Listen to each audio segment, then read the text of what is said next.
अस्सलाम वालेकुम नाजरीन, एमपी करंट न्यूज में आप सभी का खैर मकदम करता हूं। खबरों के साथ मैं सैयद अहमद अली। आइए नाजरीन, देखते हैं सबसे पहली। दोनों तेलुगु रियासतों में गुज़िश्ता कुछ अरसे से अगवा के मुतादिद वाक़यात पेश आ रहे हैं। हैदराबाद के पुराने शहर में एक 9 माह के बच्चे का अगवा कर लिया गया, जिसके बाद इलाके में सनसनी फैल गई। ताहम पुलिस ने बर्ख रफ्तारी से कार्रवाई करते हुए चंद घंटों में ही बच्चे को बाजियाब करा लिया।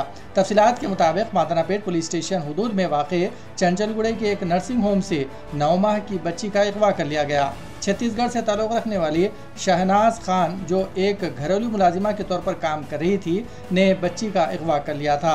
वालिदैन की शिकायत के फौरी बाद पुलिस ने मुकदमा दर्ज करके बर्ख रफ्तार से तहकीक़ात शुरू कर दी और इलाके के CCTV कैमरों की मदद से शहबाज के शनाख्त कर ली गई और इसे चंचलगुड़ा से महात्मा गांधी बस स्टेशन पहुंचने जाते हुए देखा गया। बस स्टैंड पर लगे कैमरों की मदद से पता चला कि खातून जहीराबाद के बस सवार हुई, जिसके बाद जहीराबाद के पुलिस को अलर्ट कर दिया गया। जैसे ही खातून जहीराबाद पहुंची, इसे पुलिस ने गिरफ्तार कर लिया।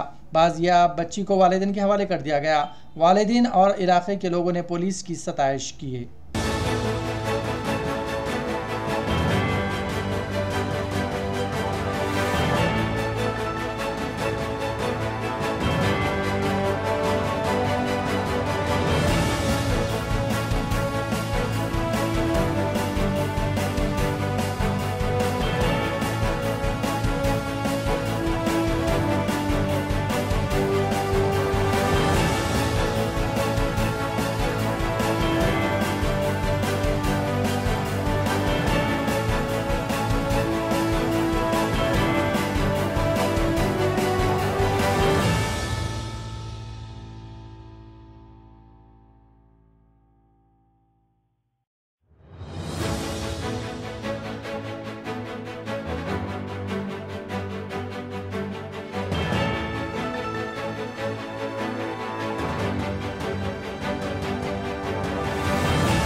तेलंगाना के महकमे तालीम ने जारिया माह की 15 तारीख से तमाम स्कूलों, सरकारी और प्राइवेट के औकात निफ्स दिन तक कर देने का फैसला किया जाए। 15 मार्च से तमाम स्कूल आधे दिन तक ही खुले रहेंगे। हुकूमत ने यह फैसला गर्मी की शिद्दत में इजाफे को देखते हुए किया है। हुकूमत के ताज़ा तरीन अहकामात के मुताबिक तमाम स्कूलों में 15 तारीख से सुबह 8 बजे से दोपहर 12:30 बजे तक सेशन के दौरान ही क्लासेस होंगे। स्कूलों के औकात कार को सुबह 8 बजे से दिन में 12:30 बजे तक कर दिया गया, ताकि गर्मी की शिद्दत से होने वाली परेशानियों से तलबा को महफूज रखा जा सके। आधे दिन का ये शेड्यूल 23 अप्रैल तक जारी रहेगा, जिसके बाद गर्मियों की छुट्टियां शुरू हो जाएगी। जिन स्कूलों में 10वीं जमात का इम्तिहानी मरकज़ होगा, वहां दोपहर के औकात में क्लासेस होंगे। इम्तिहानात सुबह मुनक़िद होंगे और दोपहर में तलबा के लिए क्लासेस होंगे। महकमे तालीम के हुक्काम ने बताया है कि ऐसे स्कूलों में 10वीं जमात के इम्तिहानात के बाद दोबारा आधे दिन के शेड्यूल के मुताबिक सुबह का सेशन शुरू हो जाएगा। 24 अप्रैल को रवां तालीमी साल का आखिरी वर्किंग डे करार दिया गया है। मौसम गर्मा की तातीलात 25 अप्रैल से 11 जून तक रहेगी। तालीमी साल 2024-25 के लिए स्कूल 12 जून को दोबारा खुल जाएंगे। वाज़ेह है कि महकमे मौसमियात ने गुज़िश्ता के मुकाबले इस साल मौसम गर्मा में गर्मी की शिद्दत ज़्यादा होने की पेशकयासी की है।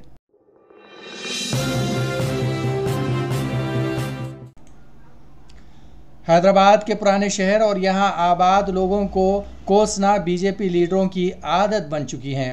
बीजेपी के मुतादिद लीडर सिर्फ और सिर्फ सस्ती शोहरत के लिए कभी पुराने शहर को दहशतगर्दों का अड्डा तो कभी इंतहाई गलीज इलाका करार देते हैं। क़ब्ल अज़ी इंतख़ाबात के दौरान ज़ाफ़रानी पार्टी के एक मुतनाज़ा लीडर ने तो पुराने शहर पर सर्जिकल स्ट्राइक करने की बात तक कह दी थी।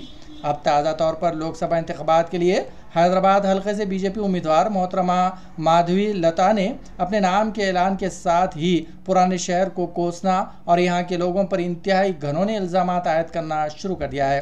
मोहतरमा मधु लता ने पुराने शहर का सोमालियाई से मुआवजा करते हुए यहाँ के लोगों को इंतहाई अनपढ़ व जाहिल करार देने की कोशिश की है और उन्होंने रुकने पार्लियामेंट असदुद्दीन अवैसी पर तनकीद करते हुए पुराने शहर और यहाँ के लोगों को बुरा भला कहना शुरू कर दिया है। ANI को दिए गए बयान में उन्होंने बताया कि यहाँ के मदरसों में बच्चों को खाना नहीं मिलता है, जबकि ये इंतहाई गलत इल्ज़ाम है। पुराने शहर के दीनी मदारिस को मुल्क भर के मदरसों के मुकाबले में काफ़ी तरक्की याफ्ता करार दिया जाता है। यहाँ के बाज़ मदारिस में तो कॉरपोरेट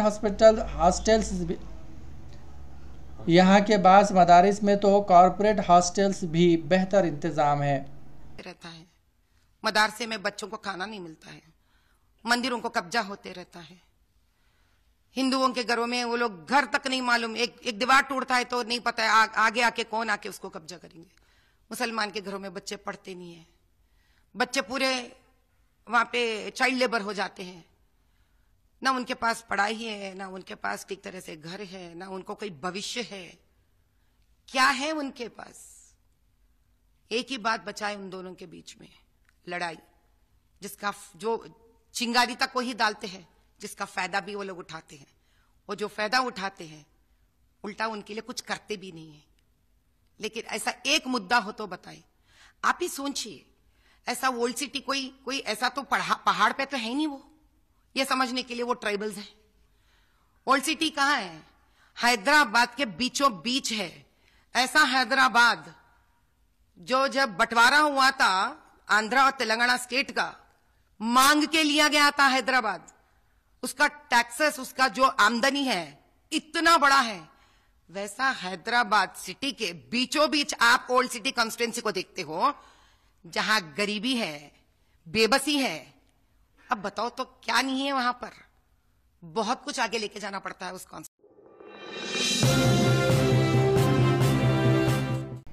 तेलंगाना हुकूमत ने ज़ाती मकान की तामीर के लिए 5 लाख रुपए की माली इमदाद फराहम करने की स्कीम इंदिरा हाउसिंग को 11 अप्रैल से शुरू करने का ऐलान किया है।